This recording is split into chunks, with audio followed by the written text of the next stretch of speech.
Hello and welcome back.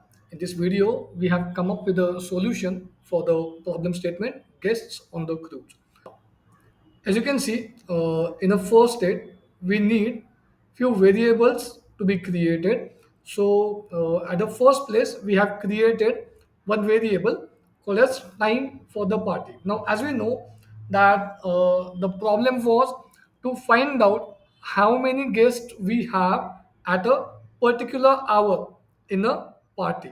The first thing is we need the time for the party. Time for the party is basically for how many hours the party will go on. So that will be an integer value. So we have taken an integer value as time for party. In the second place, we have number of guests each hour. Now this is one dictionary. It's an empty dictionary at the moment, and in this dictionary we will try to store every hour's data. That means in the first hour how many guests we had. Now the third variable that we have is entry list, and the fourth variable we have is exit list.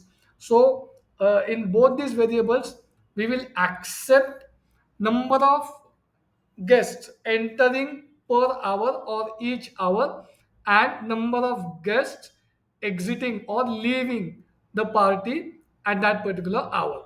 So both these things they are list. So what we have done here, we have tried using list comprehension method to accept the inputs. I'll just try to explain one of the two things. Both the things are very much similar. Here we have initiated a loop for x in input, enter number of guests entering each hour. So this input statement will accept multiple string values at a time, and then those string values will be split into separate values. Splitting is based on the default, that is a separator is your space. Second thing, after getting the input, we will convert that each input which we have considered as x in the loop, and that input will be converted into integer, and then that will be stored in a list. So let's consider we have a party for 5 hours.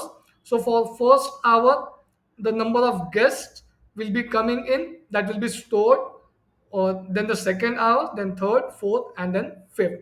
So five values will be stored in a list. Similarly, we will ask user to enter the number of guests leaving per hour, leaving each hour. So that values will be those values will be also stored in the same manner in the exit list. Now, let's go to the next part. Now, we have one variable called as guests at the end of hour. Now, this is the value which will be calculated for each hour. Now, in each hour, few guests will be coming in and few guests will be leaving the party. So after performing some calculations, we will get the total number of guests present at every hour.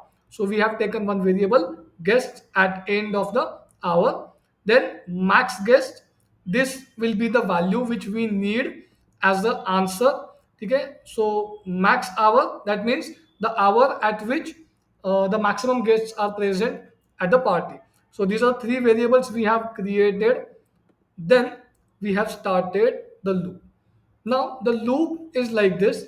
We have for I in range time for party.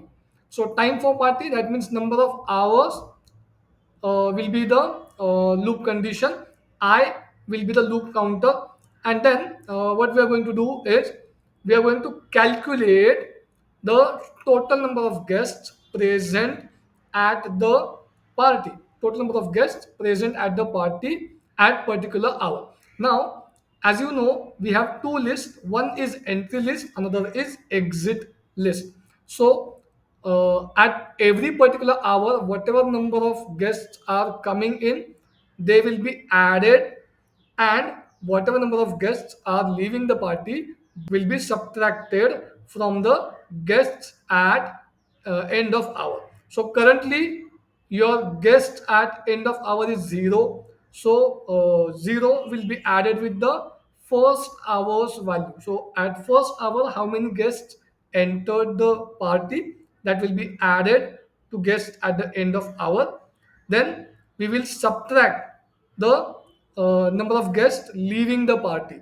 So we will get the total number of guests at the end of the first hour.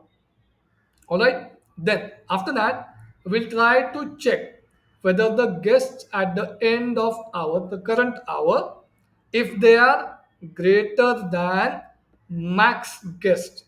That means if the total number of guests present at the current hour, if it is greater than maximum number of guests, okay, in that case we will exchange the value, or we will simply save the current hours guest numbers into the max guest, and we will also change the max hour value to the I plus 1. Now why I plus 1? Because in this particular case I has been used as an index, but we are considering hours as 1, 2, 3, 4 and 5. All right, so in that case hours value will be 0 plus 1, that means first hour. All right, now if suppose the guests are not number of guests at the current hour, if it is not maximum, in that case this if statement will be skipped and you'll again go back in the loop. Okay, anyways you're going to go back into the loop until you finish the total number of hours for the party, and one by one at each hour you will calculate the number of guests present at the party. Now after the first hour finish, we had some numbers of guests in the guest at the end of hours.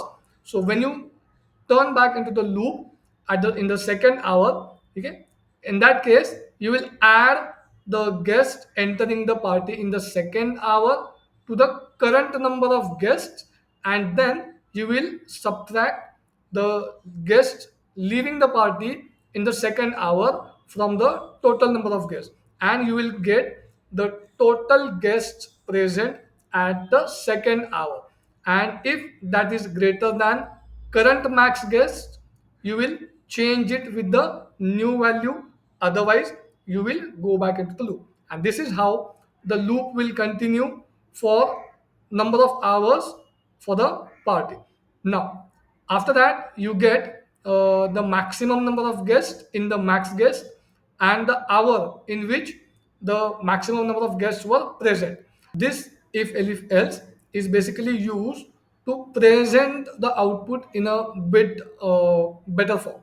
So our output will be like this: we had maximum dash dash number of guests at dash dash hour. Now in this case I have used the formatted string to show the output. In place of these curly braces, the max guest variable will be substituted.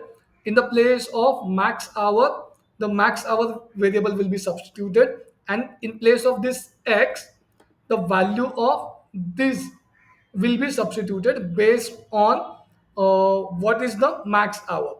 All right, so this if else basically is used for showing whether it's first, second, third, or nth hour. So for that this if else is used. Now let's try and execute these things one by one. So time for the party, let's consider time for party is 5 hours. 5 now let me execute this. Let's consider the list of guests, that means number of guests entering each hour. So now we have 5 hours of party, so we will enter 5 integer values, 5 numeric values. All right, so in the first hour 7, then 3, then 0, then 2, and then 4. So at each hour we had 7, 3, 0, 2, and 4 guests entering at each hour. Enter. Now we will ask user to enter the number of guests leaving at each hour. So first hour we had one guest leaving. In the second hour we had two guests leaving. Sorry. Then we had again one guest leaving. Then we had two guests leaving, and then again we had one guest leaving. So enter, and now I'll execute our logic. So let us check what happens. So yes, this has been executed, and let us print the output. So we had maximum 9 guests at fifth hour. So this is how the output is presented. Thank you.